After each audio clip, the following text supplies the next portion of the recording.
Hello everyone and welcome back to our channel again. मैं अमित आज आपके सामने लेके आया हूँ जर्नल। जर्नल के बेसिक रूल हमने कवर किए थे पिछली क्लास में। अब हम आज की क्लास में उन रूल्स को रिकैप भी करेंगे और जर्नल के बारे में जानेंगे। जर्नल क्या होता है, किस तरह से जर्नल डील होता है, किस तरह से इसका प्रॉपर फॉर्मेट बनता है, किस तरह से हम लोग बाकी चीज़ों को कवर करते हैं। चलिए विदाउट वेस्टिंग टाइम हम स्टार्ट करते हैं, देखते हैं जर्नल के बारे में बेसिक जानकारी।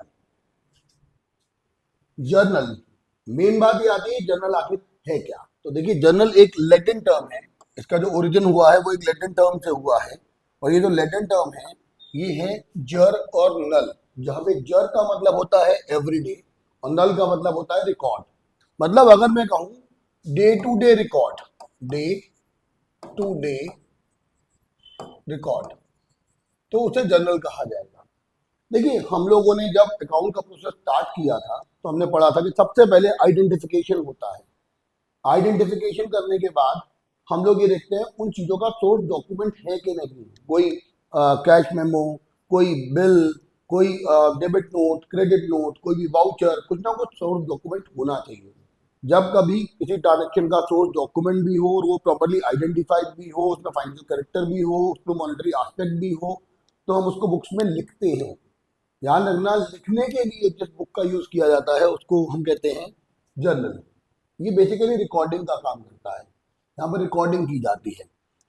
जर्नल की डेफिनेशन के पहले आप देखना पड़ेगा मीनिंग क्या है। तो देखिए मीनिंग क्या है, journal is a book of prime entry. Prime entry मतलब इसमें सबसे पहले बुक्स में ट्रांजेक्शन सबसे पहले यही रिकॉर्ड होता है, ओरिजिनली यही रिकॉर्ड होता है, इसलिए इसको ओरिजिनल एंट्री भी बोलते हैं। अब अगली बात, ये यहाँ पे जो ट्रांजेक्शन रिकॉर्ड होता है वो कैसे रिकॉर्ड होता है, क्रोनोलॉजिकल। क्रोनोलॉजिकल मतलब जैसे जैसे वो ट्रांजेक्शन हुआ है, मतलब day and date wise, time wise. आप कभी जाइएगा मैकडी जाइए तो वहां पे जब आप देखेंगे मैकडी में कि आपको जो भी बिल मिलता है, जो भी जो कैश मेमो मिलती है पेमेंट करने पर, उस पर टाइम भी लिखा होगा, उस पर आपका ऑर्डर नंबर भी लिखा होगा, डेट भी लिखी होगी, क्योंकि वो रिकॉर्ड को क्रोनोलॉजिकली मेंटेन करते हैं। क्रोनोलॉजिकल का मतलब है यहाँ पर basically date, day and date wise. ठीक है, प्रॉपर तरीके से उसको एडजस्ट करना। जहां डेफिनेशन की बात आती है तो according to MJ Keeler, writer का नाम है, ऑब्जेक्टिव क्वेश्चन बन सकता है। तो देखिए जो एमजे कीलर है उन्होंने कहा था a journal is a chronological record.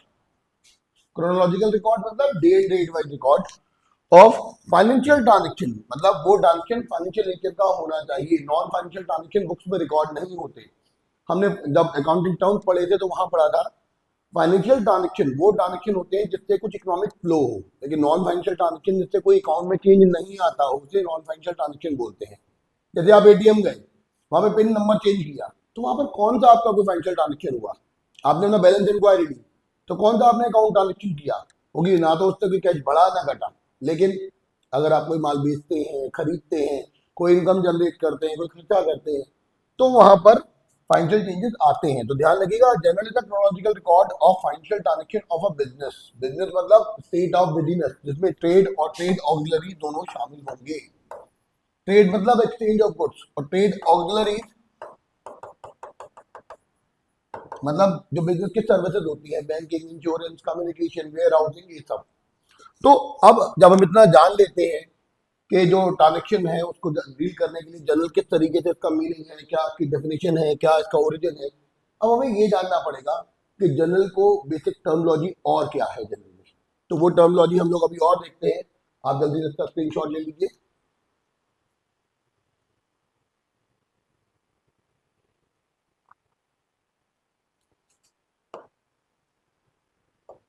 देखिए यहाँ पर जो टर्म्स या एक्सप्रेशन जो जनरल में यूज होते हैं उनकी बात करेंगे हम लोग। इसको बुक्स ऑफ ओरिजिनल एंट्री कहा जाता है। क्यों? क्योंकि कोई भी ट्रांजेक्शन जब वो आइडेंटिफाई होगा, जब वो आइडेंटिफाइड ट्रांजेक्शन को आप सोर्स डॉक्यूमेंट के थ्रू सबसे पहले आप जर्नल में रिकॉर्ड करते हो, सबसे पहले से इसको बुक्स ऑफ प्राइम एंट्री या ओरिजिनल एंट्री कहा जाता है। दूसरी बात, इसके बाद वो जाता है लेजर में, लेजर के बाद ट्रायल बैलेंस में, फिर फाइनेंशियल स्टेटमेंट ले जाता है। लेकिन आपको ध्यान रखना सबसे पहले वो जर्नल में रिकॉर्ड होता है, इसीलिए इसको बुक्स ऑफ प्राइम एंट्री कहा जाता है या ओरिजिनल एंट्री कहा जाता है। दूसरी बात, जर्नल एंट्री क्या होता है, ध्यान रखना, जर्नल में लिखना एंट्री को, वो जर्नलाइजिंग कहलाता है। और जर्नलाइजिंग के पर्पज से कोई भी एंट्री वो जर्नल एंट्री कहलाती है। हम इसको ऐसे कह सकते हैं, an entry recorded in the journal. देखो एंट्री क्या है, रिकॉर्डिंग के पर्पज से कोई भी ट्रांजेक्शन एंट्री कहलाता है। रिकॉर्डिंग के पर्पज से कोई भी ट्रांजेक्शन एंट्री कहलाता है, और एंट्री को बुक्स में लिखना, जिस बुक में लिखा जाता है उसे हम क्या कहते हैं, जर्नल। और लिखने का प्रोसेस जो होता है वो कहलाता है जर्नलाइजिंग। अब मेन बात होती है पोस्टिंग। अब जर्नल से अगर हम लेजर अकाउंट में ट्रांजेक्शन को लिखेंगे तो उसको हम कहते हैं पोस्टिंग। इस बात को ध्यान रखिएगा। तो 4 टर्म मैंने आपको यहाँ बताया। पहली बात, बुक्स ऑफ ओरिजिनल एंट्री होता है, यानी प्राइम एंट्री होता है, सबसे बड़े ट्रांजेक्शन इसी में रिकॉर्ड होता है। दूसरी बात, ये जर्नल एंट्री क्या होती है, तो पहले समझिए एंट्री क्या होती है। किसी ट्रांजेक्शन को जब जर्नल में रिकॉर्ड करने के लिए के पर्पज से ध्यान से पढ़ा जाए तो उसको हम लोग एंट्री कहते हैं, और एंट्री को बुक्स में लिखना वो जर्नलाइजिंग कहलाता है। अब जर्नलाइज ट्रांजेक्शन को लेजर अकाउंट में ट्रांसफर करना वो पोस्टिंग कहलाता है। चलिए जल्दी से इसका भी स्क्रीनशॉट ले लीजिए। अब देखिए अगली बात,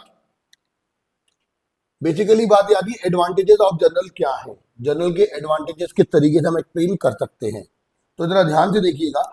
यहाँ पर पहला जो होता है वो होता है क्रोनोलॉजिकल रिकॉर्ड। जर्नल एक क्रोनोलॉजिकल रिकॉर्ड होता है, day and date wise record होता है। यहाँ पर आपको जो भी ट्रांजेक्शन उनकी अकरेंस के हिसाब से, जैसे जैसे वो ट्रांजेक्शन हुआ उसी हिसाब से लिखना होता है। दूसरी बात, explanation of the transaction. Her transaction का एक एक्सप्लेनेशन होता है। क्या होता है, हर एंट्री के नीचे एक शॉर्ट एक्सप्लेनेशन होता है जिसको हम लोग बोलते हैं नरेशन। ये नरेशन जो होता है शॉर्ट एक्सप्लेनेशन होता है, जिसमें बताया जाता है कि ट्रांजेक्शन में आगे हुआ क्या था। अगली बात, लोकेटिंग एरर। अगर आपका ट्रायल बैलेंस, आप आगे पढ़ेंगे ट्रायल बैलेंस, अगर वो टैली नहीं करता, मतलब डेबिट क्रेडिट इक्वल नहीं आता है, तो आप जर्नल को रीचेक करके पता लगा सकते हो गलती कहां पर है। तो आपकी एरर लोकेट करने में भी आपको जर्नल मदद करता है। और अगली बात, recording of both the aspect. आपको सबको पता है कि ट्रांजेक्शन के 2 एस्पेक्ट होते हैं, एक डेबिट और एक क्रेडिट। तो जर्नल एंट्री में दोनों ही एस्पेक्ट कवर किए जाते हैं, डेबिट भी और क्रेडिट भी। अब जल्दी से इसका स्क्रीनशॉट ले लीजिए आप लोग। अब जो अगला टॉपिक है, जो अगली हेडिंग है वो क्या है, वो है लिमिटेशन ऑफ जर्नल। मतलब जर्नल में भी कुछ कमियां होती हैं, तो उन कमियों को हम कैसे पूरा करेंगे, कैसे पहचानेंगे, आइडेंटिफाई कैसे करेंगे। तो देखिए पहली बात, यहाँ पे कोई प्रॉम्प्ट इन्फॉर्मेशन नहीं होती। मतलब प्रॉम्प्ट मतलब होता है इमीडिएट, कोई इमीडिएट जानकारी नहीं होती। मतलब अगर आप जर्नल के बेस पर कोई प्रॉफिट या लॉस कैलकुलेट करना चाहते हैं, या चाहते हैं कि पर्टिकुलर डेट पर हमारी टोटल असेट्स लायबिलिटी क्या है, हमारी सॉल्वेंसी क्या है, ये पता लगाना चाहते हैं, तो जर्नल आपके लिए कतई हेल्पफुल नहीं है। ये जानकारी आपको इमीडिएटली नहीं मिल पाएगी, क्योंकि जर्नल के बाद लेजर बनेगा, लेजर के बाद ट्रायल बैलेंस बनेंगे, फिर बनेंगे फाइनेंशियल स्टेटमेंट, जिसमें प्रॉफिटेबिलिटी स्टेटमेंट और पोजीशन स्टेटमेंट अलग अलग बनेंगे, जिनसे पता चल पाएगा कि हमारा प्रॉफिट क्या है और लॉस क्या है। अगली बात, बल्कि एंड वॉल्यूमिनस। जब बड़ा बिजनेस होता है ना, तो वहां पर बहुत सारे ट्रांजेक्शन होते हैं और बहुत वॉल्यूमिनस हो जाता है, बहुत बड़ा हो जाता है जर्नल। और जर्नल का बेसिक यूज आगे जाके आपको पता चलेगा कि इतना होता नहीं है, लेकिन फिर भी अभी जब दिया है तो हमें पढ़ना तो पड़ेगा। फिर टाइम एंड कॉस्ट कंज्यूमिंग। देखिए टाइम एंड कॉस्ट कंज्यूमिंग का लफड़ा क्या है। टाइम एंड कॉस्ट कंज्यूमिंग का लफड़ा ये है कि यहाँ पर आप जब जर्नल को रिकॉर्ड करोगे तो रिकॉर्डिंग में भी आपको फॉर्मेट भी बनाना पड़ेगा, आपको टाइम भी इसमें ज्यादा लगेगा और पैसा भी बहुत ज्यादा लगेगा। अगली बात, इसमें ये नहीं पता चल पाता पर्टिकुलर टाइम पर कि कैश बैलेंस कितना है। भाई उसके लिए अब आगे एक चैप्टर पढ़ोगे cash book. Cash book without journal भी बन जाता है, तो ऐसे कोई जरूरत नहीं पड़ेगी यहाँ पर, लेकिन कैश बैलेंस का पता लगाने के लिए जर्नल का यूज नहीं हो पाता है। अगली बात, not a substitute of ledger. मतलब जर्नल बना लिया इसका मतलब ये नहीं कि लेजर नहीं बनेगा। जर्नल बना दिया तो उसके बाद आपको लेजर भी बनाना पड़ेगा। क्यों? क्योंकि लेजर के बिना आप पार्टी की जानकारी एक जगह पे नहीं लेके आ पाएंगे, क्लासिफाई नहीं करेंगे ट्रांजेक्शन को, तो कैसे काउंटर निकलेगा। तो लेजर का सब्स्टिट्यूट नहीं होता है जर्नल। बट ये कहूंगा कि लेजर से पहले जर्नल बनता है, और जर्नल जो जो लेजर बनता है उसके वो बेसिक बहुत इजी हो जाता है जर्नल के बाद। ठीक है, चलिए इसका भी स्क्रीनशॉट ले लीजिए आप लोग। अब देखिए जो अगली बात आती है वो है फॉर्मेट की। तो ये जो फॉर्मेट है इसमें है क्या, जरा ध्यान से देखिएगा। फॉर्मेट में सबसे पहले लिखते हैं, देखो जर्नल एंट्री, जैसे इन द बुक्स ऑफ,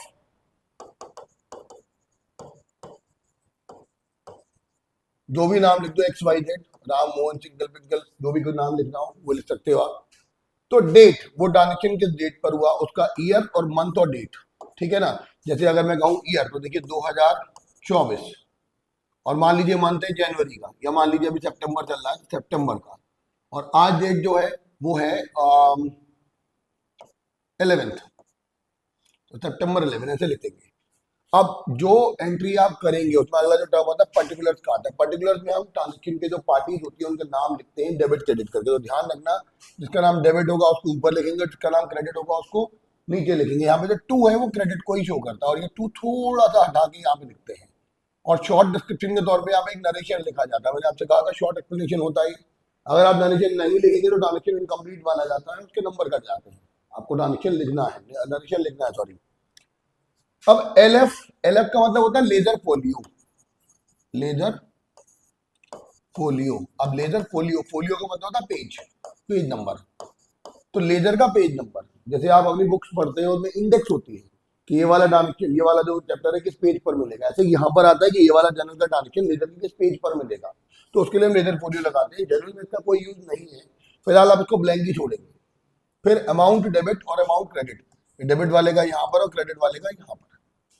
इस तरह से जर्नल का फॉर्मेट आपके लिए कंप्लीट फॉर्मेट बन के निकलता है। चलिए अब इसका भी स्क्रीनशॉट ले लीजिए। अब देखिए आगे हम जो पढ़ रहे हैं वो पढ़ रहे हैं रूल्स रिकैप, क्योंकि हम लोगों ने ऑलरेडी रूल्स पढ़ चुके थे पिछली क्लास में, रूल्स और डबल एंट्री में। लेकिन यहाँ पर हम लोग अब इसको रिकैप करेंगे। तो देखिए दो सिस्टम होते हैं यहाँ पर रूल्स के लिए। पहली बात अप्रोचेज जो होती है, कायदे से रूल्स हैं ये, रूल्स रिकैप, क्योंकि हम दोबारा पढ़ रहे हैं इसलिए यहाँ पर रिकैप लिखा हुआ है। क्या होता है देखिए, एक अप्रोच है ट्रेडिशनल अप्रोच, जिसे ब्रिटिश अप्रोच भी बोलते हैं, और दूसरी होती है मॉडर्न अप्रोच, जिसे हम लोग अकाउंटिंग इक्वेशन अप्रोच भी बोलते हैं और अमेरिकन अप्रोच भी बोलते हैं।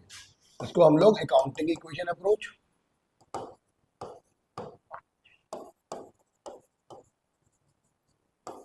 और अमेरिकन अप्रोच भी बोलते हैं।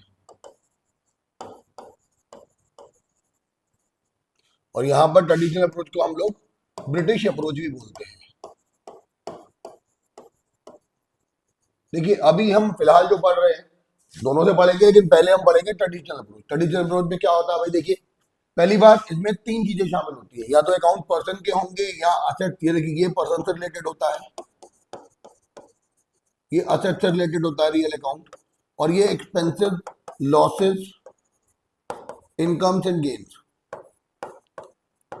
इनसे रिलेटेड होता है नॉमिनल अकाउंट। तो देखिए जब पर्सन की बात करोगे तो हम कहेंगे debit the receiver, credit the giver. ठीक, अच्छा मतलब पाने वाले को डेबिट करो और देने वाले को क्रेडिट करो। दूसरी बात असेट से रिलेटेड होगा तो डेबिट व्हाट कम्स इन, जो आए उसे डेबिट करो, जो जाए उसे क्रेडिट करो। तीसरी बात नॉमिनल अकाउंट, तो debit all expenses and losses, सारे खर्चों और नुकसानों को डेबिट करो और सारी इनकम्स और गेन्स को क्रेडिट करो। तो देखिए ये जो अप्रोच है, ये ट्रेडिशनल अप्रोच आपके लिए फायदेमंद कैसे है कि इसके पेपर हम सारी एंट्रीज करेंगे। लेकिन मैं एंट्रीज कराने से पहले आपके दिमाग में बैठाना चाहता हूं कि क्यों किसी ट्रांजेक्शन को डेबिट करेंगे, क्यों किसी आइटम को डेबिट करेंगे, किसी आइटम को क्रेडिट क्यों करेंगे, ये आपको पता चले। तो उसके लिए मैं एक एक्सप्लेनेटरी टेबल बनवा रहा हूँ। उसके बाद हम फिर जनरल के मेन सवालों की तरफ चलेंगे कि हमने जनरल कैसे कवर करना है। चलिए देखते हैं आगे उसे, तब तक आप स्क्रीनशॉट ले लीजिए। यहाँ पे इसकी मॉडर्न अप्रोच अभी जब दोबारा मैं करवाऊंगा तो आपको सिर्फ सिस्टमैटिकली आज ही चीज को कवर करूंगा। देखिए ट्रेडिशनल अप्रोच में हम लोग जो कवर करेंगे, पहले देखेंगे जैसे सीरियल नंबर। जैसे मान लीजिए मैं यहाँ पर सीरियल नंबर लिख के चलूं कि 1, तो मैंने यहाँ लिखा Ritu started business with cash ₹5 lakh. मान लीजिए लिखा होगा ऋतु ने 5 लाख रुपए लगाकर बिजनेस स्टार्ट किया। अब मेन बात यह है कि जो उसको जब समझना है तो डिटेल में समझिए, ताकि कोई रटने का कंसेप्ट ना रहे। तो देखिए सबसे पहले देखेंगे इसमें आइटम इन्वॉल्व कौन कौन से हैं। तो देखिए हमने सेपरेट लीगल एंटिटी कंसेप्ट पढ़ा था, जहां पढ़ा था कि बिजनेस और बिजनेसमैन दोनों अलग अलग होते हैं। बिजनेसमैन यानी कि ओनर, यानी प्रोपराइटर। बिजनेसमैन और प्रोपराइटर दोनों अलग अलग होते हैं। अब यहाँ जो प्रोपराइटर है उसका नाम है ऋतु, यानी बिजनेस स्टार्ट करने वाली। तो यहाँ पर क्या है, आपको जो भी एंट्रीज करनी है वो बिजनेस के पॉइंट ऑफ व्यू से करनी है। तो ध्यान से देखिए, इसका मतलब ये ऋतु ने बिजनेस स्टार्ट किया, मतलब बिजनेस को इसने कैश दिया है, तो ऋतु ने बिजनेस में कैश लगाया और हमें सारी एंट्री बिजनेस के पॉइंट ऑफ व्यू से करनी है। तो हम क्या करेंगे, बिजनेस के पॉइंट ऑफ व्यू से देखिए कैश आ रहा है तो एक आइटम तो कैश हो गया, और दूसरी बात देने वाली कौन है, ऋतु। ऋतु यानी कि प्रोपराइटर। ठीक है, जब हम इस ट्रांजेक्शन की बात करें तो देखिए कैश को, अब इसका नेचर क्या है कैश का, तो देखिए कैश एक असेट होती है, ध्यान रखना। कैश एक असेट होती है जिसे और सारी असेट कवर करते हैं हम लोग रियल अकाउंट में। तो देखो रियल अकाउंट लिख देंगे यहाँ पर। अब रियल अकाउंट का रूल क्या होता है? Debit what comes in, credit what goes out. मैं दोबारा बोल रहा हूं, debit what comes in, credit what goes out. जो आए उसे डेबिट करो। देखो बिजनेस के पॉइंट ऑफ व्यू से देखो क्या आ रहा है, कैश आ रहा है, तो आप यहां लिखेंगे रूल में डेबिट व्हाट कम्स इन, बस। तो देखिए कैश डेबिट होगा यहां पर, तो हम यहां लिख देंगे कैश अकाउंट डेबिट। अब देने वाला कौन है भाई? ऋतु कौन है? देखो एक ऋतु एक पर्सन है। पर्सन जो होते हैं वो सभी पर्सनल अकाउंट में आते हैं, जिसका रूल होता है debit the receiver, credit the giver. जरा ध्यान से देखिए, बिजनेस को पैसा दे रही है ऋतु, इसका मतलब क्या है? वो गिवर है। तो गिवर के पहली बात तो ये देखो पर्सन है, तो पर्सन में पर्सन सारे किस में आते हैं? पर्सनल अकाउंट में। और पर्सनल अकाउंट का रूल मैंने आपको क्या बताया? Debit the receiver, credit the giver. तो यहां पे लगेगा क्रेडिट द गिवर, क्योंकि वो गिवर है, पैसा दे रही है आपको। तो अल्टीमेटली यहां पर क्या होगा? क्रेडिट होगा ऋतु का अकाउंट। लेकिन मालिक का अकाउंट बिजनेस में रिप्रेजेंट किया जाता है कैपिटल अकाउंट से। ध्यान रखिएगा, मालिक का नाम बिजनेस में नहीं आता कभी, ये तो मालकिन है, वैसे भी नहीं आएगा। तो अल्टीमेटली अगर मैं देखूं तो यहाँ पर मालिक कोई भी हो या मालकिन कोई भी हो, उसका नाम यहाँ नहीं लिखते हैं, ध्यान रखिएगा। कैपिटल जो होता है वो एक रिप्रेजेंटेटिव कैपिटल अकाउंट होता है, ठीक है ना, पर्सनल अकाउंट होता है। तो हम क्या करेंगे? क्रेडिट द गिवर यहाँ पर लिख देंगे टू कैपिटल अकाउंट। अब देखिए यहाँ पे जब हमने लिखा है cash account debit to capital account, narration जो लिखना है, शॉर्ट डिस्क्रिप्शन जो लिखना है वो लिख देना बीइंग लगा के या फॉर लगा के, हालांकि अब नहीं भी लगाएंगे तो भी चलेगा। Being to started business with cash, तो आप यहां लिख दीजिएगा बीइंग, यानी शॉर्ट में लिख दिया बीइंग बिजनेस स्टार्टेड और उसको बंद कर दीजिएगा। तो देखिए इस तरीके से हमारा पहला ट्रांजेक्शन होता है जिसमें कि हम लोग बिजनेस में पैसा लगाते हैं, तो उसकी एंट्री क्या की जाएगी। देखिए यहाँ पर मैं आपको केवल ऊपर ऊपर की कुछ एंट्री बता रहा हूँ ताकि आपके दिमाग में ये बैठे कि कौन कौन से आइटम इन्वॉल्व होंगी, वो आइटम का नेचर क्या होगा, उससे कौन से अकाउंट रिलेट होंगी, उन रिलेशन के अकॉर्डिंग डेबिट क्रेडिट कैसे होगा। इसके बाद हम जनरल का पूरा एस्पेक्ट कवर करेंगे। लेकिन पहले इस क्लास में आज हम जो पहले कवर करेंगे वो कवर करेंगे ट्रेडिशनल अप्रोच से डेबिट क्रेडिट को, ठीक है। इसके बाद जो अगला पोर्शन होगा इसका, उसमें हम लोग कवर करेंगे मॉडर्न अप्रोच से। जो मॉडर्न अप्रोच में जो आपको जो क्लियर अप्रोच मैंने बताई थी उसको ध्यान रखना है। इसके बाद फिर हम चलेंगे जनरल के बड़े सवालों की तरफ। तो देखिए उम्मीद करता हूँ पहला डायरेक्शन आपको समझ में आ गया होगा। अब देखिए दूसरा डायरेक्शन, जैसे लिखा हो furniture purchase for cash.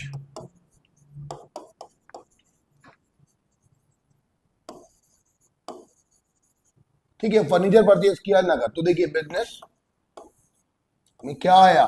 Furniture, और क्या गया? कैश। अब देखिए तो दो आइटम शामिल हुए बिजनेस के पॉइंट ऑफ व्यू से, फर्नीचर और कैश। फर्नीचर और कैश। देखिए फर्नीचर एक फिक्स्ड एसेट्स है और कैश एक करंट एसेट्स है, दोनों ही एसेट्स हैं। दोनों ही एसेट्स है तो ऑब्वियस बात है दोनों के दोनों ही रियल अकाउंट में आएंगे। जब दोनों ही रियल अकाउंट में आएंगे तो रियल अकाउंट का रूल क्या होता है? Debit what comes in, credit what goes out. तो देखिए debit what comes in, credit what goes out. तो यहां पर आ क्या रहा है? फर्नीचर। देखिए फर्नीचर आ रहा है और जा क्या रहा है? कैश। तो अब यहां पर furniture account debit, furniture account debit to cash account, और नरेशन क्या लिख देंगे? Being furniture purchase for cash, ऐसे लिख देंगे। उम्मीद करता हूं दूसरा डायरेक्शन भी आपको समझ में आया होगा। लेकिन अगर भाई देवे मान लीजिए कोई प्लांट हमारे पास होता और हम उसे बेच देते तो क्या होता? या वाले वाले फर्नीचर हमने उधार परचेज किया होता, लिखा होता फर्नीचर, या ऐसे लिख दो मशीनरी परचेज फ्रॉम हैप्पी, बस। तो देखिए यहां पर गौर करिएगा, बिजनेस और हैप्पी के बीच लेन देन हो रहा है जिससे हमने मशीनरी परचेज करी है। हमें बिजनेस के पॉइंट ऑफ व्यू से एंट्री करनी है तो दो आइटम देखिए, मशीनरी और हैप्पी। मशीनरी और हैप्पी, दो आइटम शामिल हुए इसमें। अब देखिए क्या होगा जब हम बात करेंगे मशीनरी और हैप्पी की, तो मशीनरी एक असेट है, फिक्स्ड असेट है, जो कि शामिल होती है रियल अकाउंट में। उसका रूल होता है डेबिट व्हाट कम्स इन। देखो आ रही है मशीनरी, तो मशीनरी अकाउंट डेबिट हो जाएगा।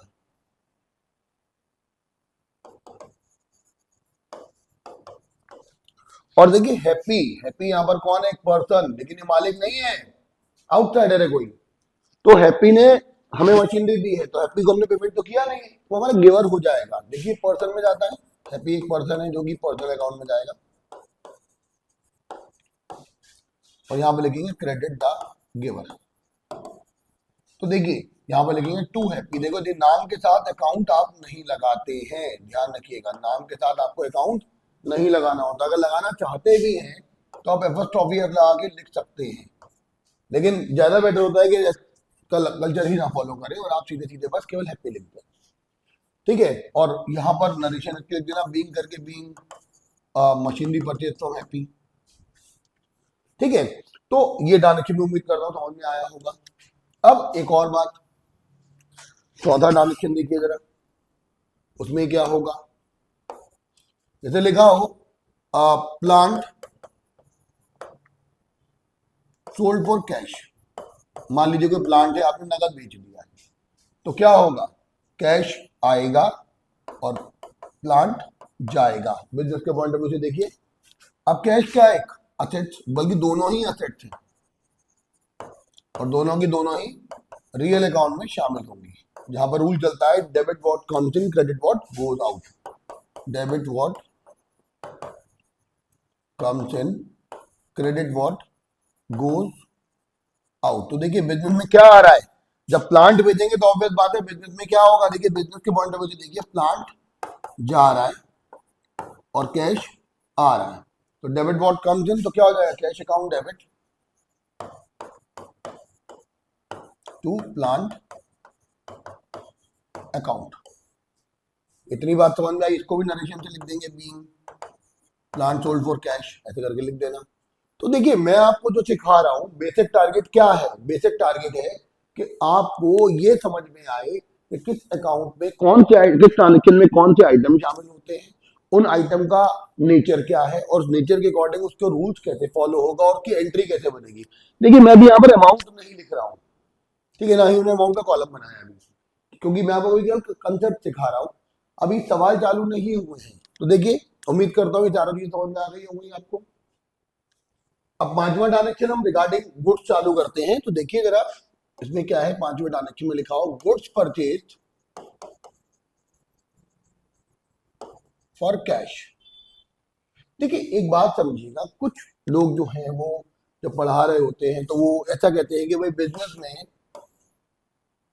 देखिए माल आ रहा है और कैश जा रहा है, तो debit what comes in, credit what goes out. लेकिन ये कंसेप्ट गलत है भाई, क्योंकि गुड्स जो होता है वो ट्रेडिशनल अप्रोच में एक माल यानी परचेजेस कहलाता है, और परचेज एक खर्चा होता है, तो आपको इस तरीके से यूज नहीं करना है। आप ये देखिए बिजनेस में गुड्स परचेज किया है आपने, और आपके पास से कैश जा रहा है। ध्यान रखना, गुड परचेज को हम लोग बोलते हैं, जब गुड्स के रिगार्डिंग हम बात कहते हैं, बता दूं गुड्स में चार आइटम शामिल हैं। एक होता है परचेजेस, एक होता है सेल्स, एक होता है परचेज रिटर्न, एक होता है सेल्स रिटर्न, ठीक है। देखिए परचेजेस को हम लोग यहाँ पर खर्चा इसलिए डेबिट करते हैं, सेल्स एक इनकम होती है, इनकम जनरेट करती है, इसलिए उसको क्रेडिट करते हैं, और परचेज रिटर्न भाई क्योंकि परचेज को कैंसिल करना है, परचेज डेबिट था, उसे कैंसिल करने के लिए हम क्रेडिट करेंगे, और सेल्स एक इनकम थी, क्रेडिट था, उसको कैंसिल करने के लिए हम लोग डेबिट करेंगे। तो ये हम लोगों को यहाँ फॉलो करना है, ध्यान रखिएगा, debit what comes in, credit what goes out से नहीं करना है आपको, वो गलत होता है। तो यहाँ देखिए पहला आइटम जो शामिल है गुड परचेज फॉर कैश में, हम लोगों ने देखा परचेजेस, और दूसरा है कैश। परचेजेस एक खर्चा है, और सारे खर्चे नॉमिनल अकाउंट में आते हैं, और नॉमिनल अकाउंट का बेसिक रूल क्या होता है आपको पता हो तो, होता है debit all expenses and losses.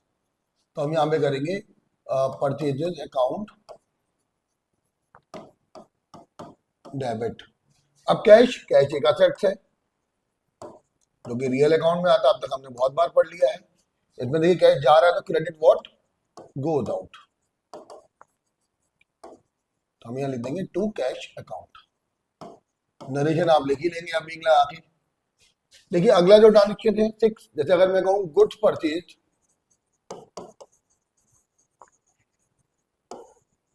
From रानी, आपने रानी से गुड परचेज किया, देखिए माल तो आया लेकिन आपने पेमेंट नहीं किया, किससे लिया है माल ये, रानी से, तो रानी कौन हो जाएगी केवल, देखिए परचेज एक खर्चा है इसलिए नॉमिनल अकाउंट में आएगा। नॉमिनल अकाउंट में आएगा तो debit all expenses and losses, तो हो जाएगा परचेज अकाउंट डेबिट। और यहाँ पर रानी कौन है, माल को देने वाली यानी कि पर्सन। पर्सन किसमें शामिल होते हैं, पर्सनल अकाउंट में। और पर्सनल अकाउंट का रूल क्या होता है, credit the giver, debit the receiver, credit the giver. तो यहाँ पर रानी को क्रेडिट कर देंगे। नरेशन आप लोग लिख ही लेंगे प्रॉपर तरीके से। अब देखिए अगला ट्रांजेक्शन जैसे लिखा हो गुड सोल्ड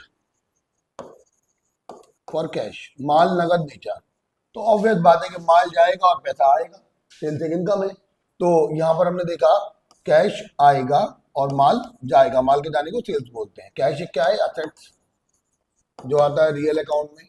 इसका रूल क्या है, डेबिट व्हाट कम्स इन, तो यहाँ पर एंट्री हो जाएगी कैश अकाउंट डेबिट। और सेल्स, सेल्स एक इनकम है और इनकम जो है वो क्या करती है, वो सब इनकम से नॉमिनल अकाउंट में आती है। नॉमिनल अकाउंट में होता है credit all incomes and gains, तो यहाँ हो जाएगा टू सेल्स अकाउंट। अगर आप उधार कर दोगे तो कैश की जगह पार्टी का नाम आ जाएगा, जैसे ऊपर रानी का लिखा था, कोई और नाम भी हो सकता है, जैसे ये लिखा हो good sold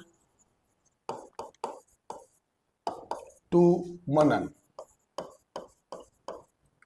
good sold to मनन।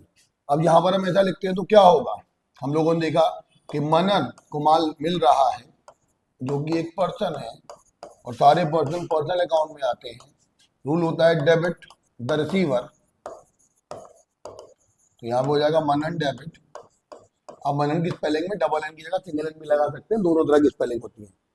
और गुड सोल्ड टू मनन के बाद हमने देखा यहाँ पर सेल्स, सेल्स एक इनकम है और इनकम जो है वो नॉमिनल अकाउंट में क्रेडिट होती है, तो credit all incomes and gains हो जाएगा टू सेल्स अकाउंट। देखिए इसके बाद जो अगली बात आती है वो क्या है, ध्यान से देखिएगा। यहां पर हम लिखते हैं जैसे लिखा हो सैलरीज पेड, देखो यह पेड का मतलब इन कैश ही होता है। देखिए सैलरीज पेड, तो सैलरीज एक खर्चा होता है और कैश हमारे पास से जाता है, तो सैलरीज एक खर्चा है और कैश क्या है, एक असेट। सारे खर्चे आएंगे नॉमिनल अकाउंट में और जो असेट्स है वो सब आती है रियल अकाउंट में, तो होता है डेबिट ऑल एक्सपेंसेस, तो सैलरीज अकाउंट डेबिट। और कैश जा रहा है तो देखो क्रेडिट व्हाट गोज आउट, तो to cash account. Similarly narration भी आप लिख पाएंगे इसका भी। अगला देखिए रेंट रिसीव्ड, मान लीजिए रेंट रिसीव्ड हुआ हो, किराया मिला हुआ आपको, तो आप क्या करेंगे, यहाँ पर एंट्री देखिए कैश आएगा और by way of income, income क्या होगी, रेंट, तो कैश क्या है, एक असेट्स और रेंट क्या है, इनकम। असेट सारी रियल अकाउंट में आती है और इनकम सारी नॉमिनल अकाउंट में। तो देखिए पैसा आ रहा है तो डेबिट व्हाट कम्स इन और credit what, sorry credit all expenses and losses. तो देखिए क्या करेंगे यहाँ पर, जब रेंट मिलेगा तो कैश अकाउंट डेबिट, कैश आ रहा है डेबिट व्हाट कम्स इन और रेंट एक इनकम है, रेंट को क्रेडिट करेंगे। तो इस तरह से मैं उम्मीद करता हूँ आपको कम से कम ये ट्रांजेक्शन तो एस्पेक्ट आ रहे होंगे कि ट्रेडिशनल अप्रोच में कौन कौन से आइटम कहाँ कहाँ कैसे कैसे शामिल होते हैं और कैसे उसका जनरल का बेस तैयार किया जाता है। आई एम नॉट टेकिंग कि मैं जनरल पढ़ा रहा हूँ, मैं जनरल का बेस तैयार करवा रहा हूँ फिलहाल। तो देखिए इसको बहुत ध्यान से, ये 10 ट्रांजेक्शन जो हमने किए हैं, इन 10 के 10 ट्रांजेक्शन को हम लोगों ने ट्रेडिशनल अप्रोच से किया है। ठीक है, एक बार आप स्क्रीनशॉट ले सकते हैं इनका, 10 के 10 ट्रांजेक्शन का। इसके बाद आई विल टेल यू कि आगे क्या करना है, किस तरह से मॉडर्न अप्रोच इसकी निकलेगी। देखिए पहला जो पहले चार ट्रांजेक्शन थे वो ये रहे, स्क्रीनशॉट ले लीजिए। अब जो अगले ट्रांजेक्शन है उनकी भी स्क्रीनशॉट ले लीजिए। देखिए अब इन्हीं ट्रांजेक्शन को अगर हम मॉडर्न अप्रोच से करते तो मॉडर्न अप्रोच से कैसे वो डील होता। तो मॉडर्न अप्रोच को डील करने से पहले मॉडर्न अप्रोच के रूल्स एक बार रिकैप कर लेते हैं हम लोग, जो हमने पहले पढ़ा था वही रूल्स रिकैप करने पड़ेंगे। तो देखिए मैंने रूल्स आपको क्या क्या बताए थे, ध्यान हो तो मैंने क्या कहा था। देखिए मॉडर्न अप्रोच जो है उसको डील करने का तरीका भी डील की तरह से ही है। देखिए कैसे बताता हूं, उसमें आपको याद रखना है डील और क्लिप। अब ये डील और क्लिप क्या होता है भाई, तो देखिए हम डेबिट करते हैं ड्राइंग्स को, डेबिट करते हैं सारे एक्सपेंसेस को, सारी असेट्स को और सारी लॉसेस को। ध्यान रखिएगा इन सबको हमें डेबिट करना है, इन सबका बैलेंस डेबिट होता है। अब जब डेबिट होगा तो बढ़ाने के लिए क्या करेंगे डेबिट, और घटाने के लिए क्या करेंगे क्रेडिट। हालांकि यहाँ पर असेट्स और एक्सपेंस लिखे हैं केवल, बाकी 2 आइटम और होते हैं, लेकिन ट्रेडिशनल अप्रोच में बेसिकली वो लोग 5 आइटम कवर करते हैं, जैसे वो लोग क्लियर से एक्सप्लेन करते हैं। उनके 5 आइटम क्या होते हैं जो सिलेबस के हिसाब से हैं, कैपिटल, लायबिलिटी, एक्सपेंस, असेट और रेवेन्यू। बट हम लोग अगर प्रॉपर तरीके से पूरे कोर्स को कवर करें, कंटेंट कवर करें, तो हम लोग पाएंगे कि यहाँ पर डील यानी ड्राइंग्स, एक्सपेंस, असेट्स और लॉसेज इन सबको डेबिट करते हैं। बढ़ाने के लिए डेबिट करेंगे और घटाने के लिए क्रेडिट। सिमिलरली जो क्रेडिट करना है, वो क्रेडिट करना है तो किसको करना है, क्रेडिट करेंगे हम लोग कैपिटल को, हम लोग क्रेडिट करेंगे लायबिलिटीज को, हम लोग क्रेडिट करेंगे इनकम या रेवेन्यू को, और क्रेडिट करेंगे प्रॉफिट्स एंड गेन्स को। तो ध्यान रखना इन सबका बैलेंस क्या होता है, कैपिटल, लायबिलिटी, इनकम या प्रॉफिट का जो बैलेंस होता है क्रेडिट होता है। इनको बढ़ाने के लिए क्रेडिट करते हैं और घटाने के लिए डेबिट। तो इन रूल्स के बेस पर हम कुछ सवाल करके देखते हैं, वही पार्ट जो अभी हमने ट्रेडिशनल अप्रोच से किए थे वो मॉडर्न अप्रोच से करके देखते हैं। देखिए क्या होगा उसमें, ध्यान से देखिएगा। यही सारे ट्रांजेक्शन थे, देखिए एंट्री बना के रखी हुई है, लेकिन किस तरीके से डील होगा जरा वो समझना। तो हमने देखा यहाँ पर कैसे कैसे कवर करेंगे। यहाँ पर अकाउंट इन्वॉल्व की जगह आप इंक्रीज और डिक्रीज की बात करेंगे हम लोग, ठीक है ना, इंक्रीज और डिक्रीज की, ठीक है ना। तो देखिए हम लोग किस तरीके से रूल्स के रिगार्डिंग यहाँ कुछ नहीं, तो इसी को हम लोग इंक्रीज डिक्रीज को पूरा देख लेंगे। तो देखिए यहाँ पर हम बात करते हैं मॉडर्न अप्रोच की। तो मॉडर्न अप्रोच कैसे डील होगी, तो देखिए जैसे to started business with cash, तो जरा बिजनेस के पॉइंट ऑफ व्यू से देखिए बिजनेस में कैश बढ़ेगा, कैश क्या है, एक असेट, ठीक है। और ये जो प्रोप्राइटर होती है इसको मालिक को हम बोलते हैं, मालिक का अकाउंट रिप्रेजेंट करता है कैपिटल अकाउंट। अब देखिए बिजनेस में कैश आएगा तो कैश बढ़ेगा, और कैश का बढ़ेगा तो कैश को क्या करेंगे हम लोग, डेबिट या क्रेडिट। तो कैश का बढ़ना, कैश एक असेट होता है, असेट का बढ़ना डेबिट होता है। तो देखो हमने डेबिट किया हो, कैश अकाउंट डेबिट। अब मालिक ने पैसा लगाया तो मालिक की कैपिटल बढ़ेगी, कैपिटल का बैलेंस होता है क्रेडिट, बढ़ाने के लिए और क्रेडिट करते हैं, इसलिए हो जाएगा टू कैपिटल अकाउंट। देखिए एंट्री वही बनेगी, बस करने का तरीका अलग रहेगा। दूसरी बात furniture purchase for cash, furniture बढ़ेगा कैश घटेगा। तो देखो फर्नीचर क्या है, एक असेट, कैश भी क्या है, एक असेट। असेट को बढ़ाने के लिए डेबिट करते हैं, घटाने के लिए क्रेडिट करते हैं। तो देखिए ये क्या हो रहा है, फर्नीचर बढ़ रहा है और कैश कम हो रहा है, तो बढ़ाने के लिए डेबिट करेंगे, घटाने के लिए क्रेडिट करेंगे। तो देखिए इसकी एंट्री बन जाएगी furniture account debit to cash account. तीसरी बात है मशीनरी परचेज फ्रॉम हैप्पी। अब जरा गौर करिएगा, मशीनरी परचेज करें तो मशीनरी एक असेट है, और जिससे हम लोग कोई चीज परचेज करते हैं जिसको हमने पैसा देना होता है वो होता है हमारा क्रेडिटर। क्रेडिटर यानी कि लायबिलिटी, हैप्पी एक लायबिलिटी बन जाएगा, क्रेडिटर बन जाएगा। तो अब देखिए जरा, मशीनरी परचेज कर रहे हैं तो असेट बढ़ेगी इसलिए उसको डेबिट करेंगे, और यहाँ पर लायबिलिटी यानी क्रेडिटर एक बढ़ जाएगा इसलिए उसको भी क्रेडिट करेंगे। तो एंट्री हो जाएगी machinery account debit to happy.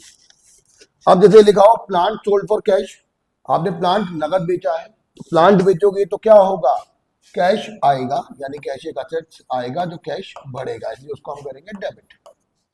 और प्लांट क्या है, ये भी एक असेट है, प्लांट जाएगा इसलिए प्लांट को घटाने के लिए क्या करेंगे, क्रेडिट। तो देखिए यहाँ पे डेबिट क्रेडिट का सिंपल सा फंडा है कि असेट, लायबिलिटी, कैपिटल, एक्सपेंस, इन सब बातों को ध्यान रखना है आप लोगों ने, ठीक है। तो मैंने आपको बताया डील क्लिप, बताया ना, डील मतलब ड्राइंग्स, एक्सपेंसेस, असेट्स और लॉसेस, ये चारों चीजें डेबिट होंगी। इनको बढ़ाने के लिए डेबिट करेंगे, घटाने के लिए क्रेडिट। जबकि कैपिटल और इसके बाद लाइबिलिटीज, इसके बाद कोई भी इनकम या रेवेन्यू, और चौथा जो है वो है प्रॉफिट या गेन्स, ये सब का बैलेंस क्रेडिट होता है। बढ़ाने के लिए इनको क्रेडिट करें, घटाने के लिए डेबिट। उसी रूल्स के हिसाब से हम लोग चलेंगे। चलिए एक और इसका अगला पार्ट भी देख लेते हैं। Good purchase for cash. तो परचेज क्या है? एक खर्चा, खर्चे का बैलेंस क्या होता है? डेबिट। ठीक है, और यहां पर हम लोगों ने देखा है, सॉरी डेबिट क्रेडिट को यहां देखेंगे पहले, बढ़ना घटना, और यहां पर डेबिट क्रेडिट। तो देखिए क्या रहेगा, असेट एक्सपेंस है, खर्चा बढ़ रहा है, बढ़ने को हम क्या करेंगे? डेबिट। तो परचेज अकाउंट डेबिट। और कैश एक असेट है, जब माल परचेज करते हो तो कैश जाता है, इसलिए कैश घटता है, इसलिए उसको क्रेडिट करते हैं। सिमिलरली गुड परचेज फ्रॉम रानी। तो परचेजेस क्या है? एक्सपेंस, और जिसको हमने माल परचेज किया है वो हमारा क्रेडिटर है, यानी कि लाइबिलिटी है। अब जब लाइबिलिटी है तो लाइबिलिटी को क्या करेंगे हम लोग?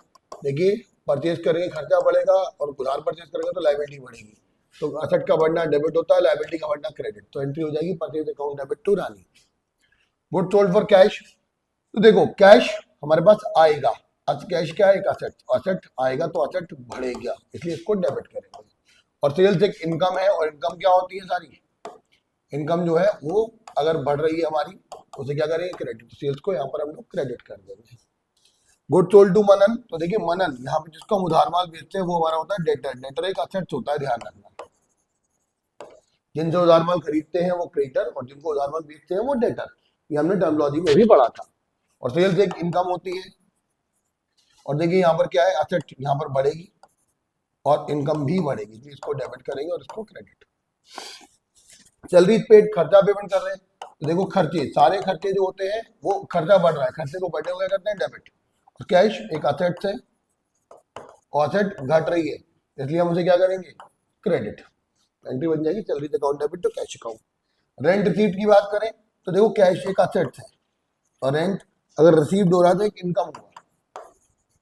देखो यहाँ पर कैश बढ़ेगा और इनकम भी बढ़ेगी। कैश का बढ़ना है, एसेट का बढ़ना क्या होता है? डेबिट। और लाइबिलिटी का बढ़ना क्या होता है? क्रेडिट। इनकम का बढ़ना क्या होता है? क्रेडिट।